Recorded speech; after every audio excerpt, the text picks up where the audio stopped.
Magandang araw ulit sa inyo mga kabarya. At meron tayo ditong 3 piso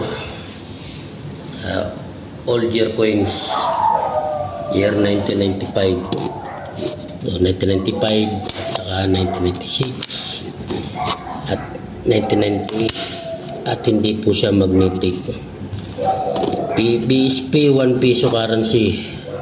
Yung iba dito no mint mark. Ito po may mint mark po siya ng BSP. At ito naman sa dalawa, wala po siyang mint mark. Hindi siya magnetic at ito patunayan natin hindi siya magnetic. Ito magnet po ito. Ayan. Hindi siya magnetic.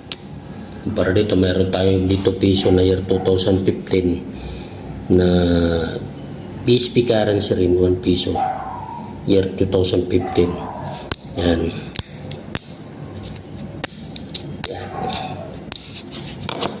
Hindi siya magnetic. Guys, ang composition po nito, ang composition po ng coin nito, kung bakit siya magnetic, is sa copper nickel. Type standard niya is circulation coins. Weight niya is, yung weight niya nito ay nasa 6 gram. Ang diameter naman niya ay 24 mm. Thickness niya ay 1.75 mm. Kaya sa value score nito at medyo ginagamit pa natin ito, hanggang pa natin ginagamit itong pera dito sa ating bansa.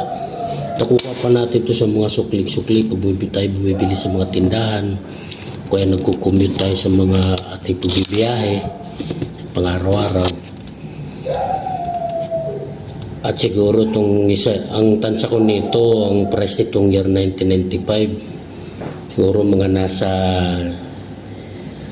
60 pesos o mahigit pa. Mga nasa 60 pesos po ito. Ito namang 1996, year 1996, mga nasa 50 to 45 pesos to ang value nito ngayon. At hindi pa siya natidemonetize ng BSP. At ito namang year 1998, siguro ang price nito ay nasa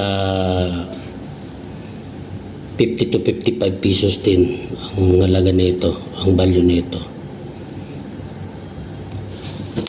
Guys, yung detail niya, ayan po ang detail ng piso ng coin natin. Galing kay Numista. At yun lang guys, kung meron mo kayong mga ganito, malay nyo, pagdating ng araw, magkaroon ng malaking value at hanap-hanapin na ito ng mga kolektor. At itong year 1995 at saka 1996 at saka yung 1997, kadalang na lang natin ito nakikita, kadalasan nakikita natin ngayon, mga piso na ganito, yung may mga ganitong year 2017, 15, 16, 14, 13, 12, 11, 10, 9, at saka 8, 2007, 2006 to 2005, yung medyo mahirap-hirap na rin hanapin. Pero yung piso nitong 2005, magnetic, yung 2005 ay itinuturing ng hard to find at talagang may value na yun. So, ang value ng piso na yun nasa 500 plus na yung year 2005 2005 po ang may malaking value. Yun lang guys, magandang araw po sa inyo ulit.